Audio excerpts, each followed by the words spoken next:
What's happening, everybody? Welcome back. This is Forgo, and today is day 3 of my progression on my free-to-play account. So I thought I'd let you all know how I'm doing in the game, what kind of progression I've had so far. So the first thing is the fighters that I've acquired so far. So, you know, Shermie you actually get from a growth mission. Keo you start off the game with. Maisie you get from a growth mission. Yashiro actually is from a super mission that showed up, which is actually pretty cool. I wasn't even aware that you got another free fest. So they actually give you 3 fests. They give you all the Hakishu except for Genets for free, which are Orochi Shermie, Orochi Yashiro, and Orochi Chris, which is pretty freaking cool. All of them come from different areas. You know, Shermie comes from the growth mission, Yashiro comes from the super mission, and Orochi Chris actually comes from logging in, which is pretty cool. Athena and Maisie both came from the growth missions, so you're going to get all 5 of these characters for free. They're all going to be available in the game, and so will Yuri here. Now, Joe, Andy, and Takuma, I all got from the free summon every day in the United banner. So in the United banner, which is right here, you do your free pull, and you get a certain character. So if I click on free, let's see, maybe we'll get a fest, you never know. Okay, so we got a new Rio, which is pretty cool. Green defensive fighter. And then we can pull for our free card here. Let's see what we get. Okay, so nothing big at all right there. Now, as far as cards, so far I've been able to acquire these cards here. So they give you the Maisie card for free from the growth mission, and you'll get the Yashiro card from the super mission, and Orochi Shermie here is actually from the growth mission. And I've gotten all these sets. Now, you'll actually get this Yuri set, this full complete set from the growth mission as you play the game. And this set will give you an extra increased defense by 7%. When you level it up, it's going to be up higher. I don't remember exactly how much, but you do obtain 2% power when attacked. So it's actually a pretty cool set because it's actually going to build up your PG pretty quick. So that way you can do your supers, your skills, your animations that put you in an invincibility iframe. So that way you don't take any damage. And you're actually able to do a lot more damage. A nice little set that you get for free. Nothing special, but it does help. These are all the specials I've gotten so far. And then as far as option cards, you know, I actually got the cooldown card from a Selector from the growth mission. This card here is actually from a Selector in the growth mission. And then these cards are actually from growth missions as well. And then all these other ones are just from like free summons and playing in the battle card dungeon. And for those of you who don't know, the battle card dungeon is in here. Whoops. Is in the power up dungeon, my bad. Which is right here. So I've gotten all those extra cards from playing this. Now, as you progress through here, you're going to start unlocking a lot of different levels. So right here, I've unlocked Expert and Lunatic. And once you reach Expert, Lunatic, and Inferno, whether it's your gold, whether it's your experience capsules here, or whether it's your cores, whenever you start unlocking these, you unlock Expert and Lunatic, you can actually come in here and you can actually watch these ads. When you're a beginner player, and really any time, you should watch those ads so you can get more rewards. You're getting these for free. You know, it does take a little time to watch an ad. I know that sucks, but it does help to get those extra rewards early on in the game. You want to acquire as many resources as you can, so that way you can level up your characters. And right now, I'm at a stalemate in the game where I need to be getting my character. I need to get to rank 40, which I'm almost at. I need to enter Reviving Hell's Dungeon, stage 1-1, and the only way I can enter Reviving Hell's Dungeon is when I get a fighter level at 90. And right now, I almost got Maisie here at 90. This is a character that you're going to get a lot of free bios for from the growth mission. From this mission right here, you're going to get a lot of free bios. And what I'm doing is I'm actually farming for her souls. These souls here, you know, you want to play the soul event, My Shiranui here. Play this here. I've already done this. So you can get some free souls, but you can also try to get souls for her in the soul quest, which is in here.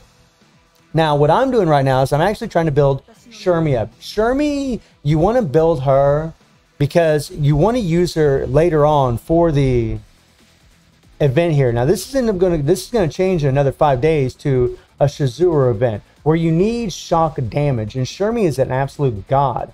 But I'm going to need to get her to level 90, you do need a lot of CP, 24,000 CP. And right now my Shermie has like 8,000, 8,500 CP. I am running that card set on her, but whenever you're playing early on and you get through the initial startup of the game and you start playing things, start unlocking things, you really want to start focusing on the growth mission, focus on the super missions, and just keep playing them over and over and over until you get everything finished. So right now I'm at a stalemate because I need to clear this Elemental Invention Dungeon on Expert, and I need 10,000 CP, and it's a red type.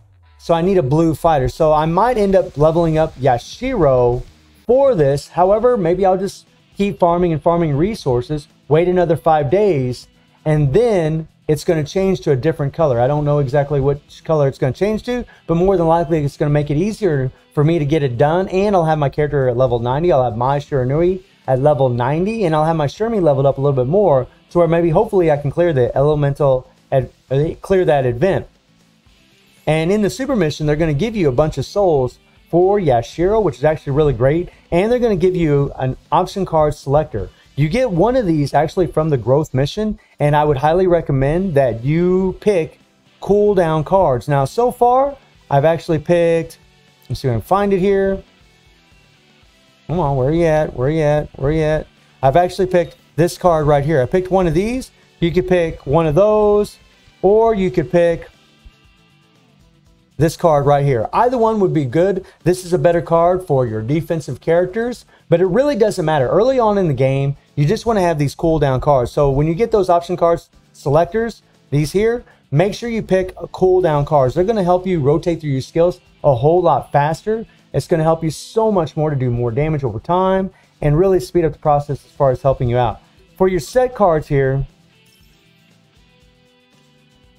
this is a little bit different. Now, I'm probably going to end up going for these cards right here. I'm probably going to go for the Mad Tea Party set because it's a really great set. And this set actually will help you a lot, especially in like against the Mecha Guinness event, because you're going to want extra critical damage against the Mecha Guinness event. So if we go back in here and we go to Mecha Guinness here, you need a lot of critical damage for this guy to do a lot of damage early on. And with Mai's leadership, who you get for free in the game from the growth mission, increase green element fighter attack by 25%, critical damage by 65%. So she's a great leadership for herself and for Shermie, who you're going to get for free, a free fest character, right? And Shermie has blast skills all over her. So she's actually also, and blast skills also do a lot more damage to Mecha Guinness. So you can actually use Shermie against this guy and put in quite a bit of work. She could really be useful for you to get it done. You're going to have to get up to that 24,000 CP. So what I'm doing right now is I'm just slowly grinding up resources, trying to build up all my resources. So that way I can get my characters to level 90. So that way I can unlock the Reviving Hell's Dungeon RHD. And then I can also unlock these elemental events like so. And just keep moving forward. I mean, I will tell you this, the grind is real early on in this game. Sentai Ranger, this is an absolute nightmare. I forgot how difficult it is to face this thing. Oh my God. Like all of these things. This thing is crazy hard. This is crazy hard. Oh my Lord. It's just insane. You know, now I'm just like auto skipping all these in my veteran account. But wow. But I got to tell you, it rejuvenates the game quite a bit starting off a new account. It's actually quite fun. And you can see the amount of rubies that I've been able to acquire so far. I'll get 1,000 more rubies from the super mission, which is actually really good. And luckily, because I started this game off whenever we have this event going on for Vanessa, maybe I'll get lucky and get a free fest character that's a purple fighter, which is great. You don't get a purple one for free, and you do need a purple attack team for Reviving Hell's Dungeon in the future. So if you are playing during this time and you start a new account during this time, maybe you'll get lucky and get her. Her card is always available in the game. So maybe you could get it from the United banner or get it from the summons. But this is actually really cool. You know, you should always make sure you're watching your free ads early on in the game, especially. And I would recommend this for anybody, whether you're a veteran, whether you're just starting out. You really should always watch those ads. You are hurting yourself a lot if you're not. And just real quickly, since we're doing this, limit breaking. So whenever you get a character to level 50, level 40, so let me go over to another character here. So if we go to Yashiro here, if I want to limit break this character, I need some souls to limit break him, right? I need 60 souls to go to level 56. I need 90 souls to go to level 59. I need 100 souls to go to level 60, and so on and so on and so on. So Maisie here, I actually can't level her up. Whoops. But Shermie I can. I just recently got some souls for her from the soul quest, so I can actually bump her up a little bit more. There we go. Get her leveled up.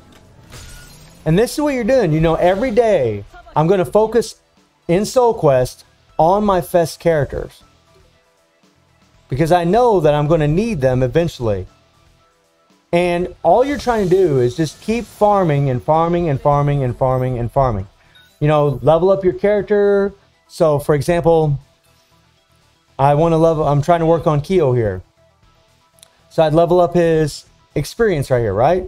Get his experience leveled up. And now I need souls to limit break him even further. So I got a couple souls here. Great. All right, we'll click on that. Okay. Then we go back to level up. And if I was out of experience bottles, out of these bottles here, then I would go back in the power-up dungeon and start farming for bottles. If I was out of souls, then every day I'd come in the game and try to farm for souls for the character. So I just click on the soul, go to the soul event, Kusanagi story mode, and I would play this, you know, however many times I could to try to get souls for them. Now, you really would prefer to manually play it. Don't use your auto clear tickets, especially early on in the game. You do it manually. I just wanted to do it to save some time. But that way you just keep getting those souls. It's a slow grind, but you'll eventually get there, you know. And as you progress, as you level these characters up, you'll start being able to unlock more and more and more. But already in 3 days, I already have 7,700 rubies. Actually, I have more rubies than that, because in the story mode, there's a lot of things I haven't unlocked. I've also unlocked the epic quest. I got a lot of rubies in here that I haven't even picked up, which is pretty good. I got a lot of these, you know, I got 7 out of 9. I needed to clear all these requirements and defeat a boss with blue element, and all that good stuff. I still need to do that, but I'm not concerned about that right now. All I'm doing is trying to unlock all of this content. That's what I'm trying to do. I'm trying to unlock all this content and try to level up the characters that I need to get it done. So right now it's Maisie, Shermie, and I'm using Kyo, the character that I started with. And we have the check-in login event. And those, by the way, those things that I just got, I'm going to use those to help level up Shermie. And in 3 more days, I'll get a Orochi Chris. And then I'm going to start working on Orochi Chris. And I'm just going to focus on one Fest character at a time. Once I get Shermie to level 90, then I'm going to probably start focusing on Orochi Chris, because you're going to need that burn damage later on in the game. And one more little thing. Whenever you start this game, you're going to get a fighter selector. Now, this is something I should have touched on in the last video. Wherever it's at, I know I probably just skipped over it. Here it is, fighter selector. Now, originally, when I first started playing this game, the first character I would have told you all to pick would have been Maisie. Maisie has great combos. She juggles really well. She's just a great character to use, especially if you get lucky enough to get her 3PG. They give you the 5PG for free in the game. The 3PG just means that she's going to be able to do her invincibility iframe even faster, which is actually a good thing. However, due to the fact that things have changed in KOF to where now you get these free Fest characters, I don't know if I'd recommend getting Maisie. She's a good character, but you might want a different character. For example, you got Rio here. Rio actually gives you a heal. So if you're having trouble as a striker, so if you're having trouble keeping characters alive, you know, you can easily do an attack. Say you take a little damage, bring in Rio as a heal, then kind of run around the screen a little bit, and then do a little attack. And if you take some damage, bring Rio as a heal. I used to do that all the time in the very beginning of the game because my characters wouldn't do that much damage. So I would use a healer, you know, and just kind of run around all over the place and try to get that healing striker so that way I could stay alive. So, you know, he might be a good choice for some of you out there. And the other thing is, because of Reviving Hell's Dungeon, you know, you might need a purple attack team, a green defensive team, and all these other little teams. Then you might want a character like this version of Rio. This version of Rio is actually really good. He has a great leadership for purple fighters, and he does get super armor every time he does his third skill. In fact, he has super armor up almost all the time whenever he does it. It makes him a really great character for you to have for a leadership for your purple attack team, and you do need purple attack. I mean, you also have Shermie here that gives you, I think this goes up to 60% when she's leveled up, when HP is 70% or more for all fighters. So she's actually a really good leadership too. But what I would recommend early on in this game, and I know some people are going to have a difference of opinion about this, is I would wait. I wouldn't pick any of these characters. And the reason being is you never know who you're going to get from the United banner. You know, so far I have 14 of these KOF All-Star Fighter Summon tickets that I've gotten completely for free by watching this free ad every single day. And then getting the KOF All-Star tickets also from the daily login that you're going to get every day as well. So what I'm going to do is I'm going to play this for 2 weeks. And then after 2 weeks, I'm going to do some summoning. And then I'll probably go from there as far as what character I need to pick from the fighter selector. Also, I don't want to go into the infinite summons yet. Let me see if we can go and find it here. I don't want to go in the infinite summons yet because maybe I'll get the character I want from my KOF All-Star Summon tickets. See, that's kind of the thing. You just don't know. And say I get Genitz. Genitz would be the #1 that I would pick from here. But say I get, you know, 2 memories from the KOF All-Star Summon tickets. Well, then I'd probably wait and try to get a different character from here. There's a lot of great characters in this, but really depending on your luck, depending on the characters that you get, would really depend on who you're going to pull for in the infinite summons. And I'll probably make a separate video about the infinite summons, but I don't want to do it yet because I'm just holding off. I just want to save those KOF All-Star tickets until I do a nice full pull on using those tickets to see if I get lucky and get any Fest characters. And then I'll go from there as to whether or not I'm going to jump in the infinite banner and go for it. I'm kind of just saving it for the future. So what, you know, initially what I'm trying to do is I'm trying to play the game safe is what I'm trying to do. So my advice to all of you is wait on choosing your fighter from the fighter selector and from choosing a fighter from the infinite summons. Don't go in either one of those things. Just play the game because you're going to get these 2, you're going to get 3 Fests in the very beginning. You're going to get a green, you're going to get a yellow, and you're going to get a blue. And yeah, Yashiro isn't very good, but he could be very useful, especially early on in the game. And I would just recommend just playing the growth mission and just conserving and serving, farming up resources, leveling up your characters, and just play for a little while. Rack up all those KOF Summon tickets for a couple weeks, and then do some pulls with those tickets and see what characters you get. And then go from there. So hopefully this will help some of you out there. And I do stream on Twitch at 9 p.m. GMT plus 7 time every day. The link will be in the description below. And I hope you enjoyed the video. Thank you for watching. Y'all take care and have a good one. Bye.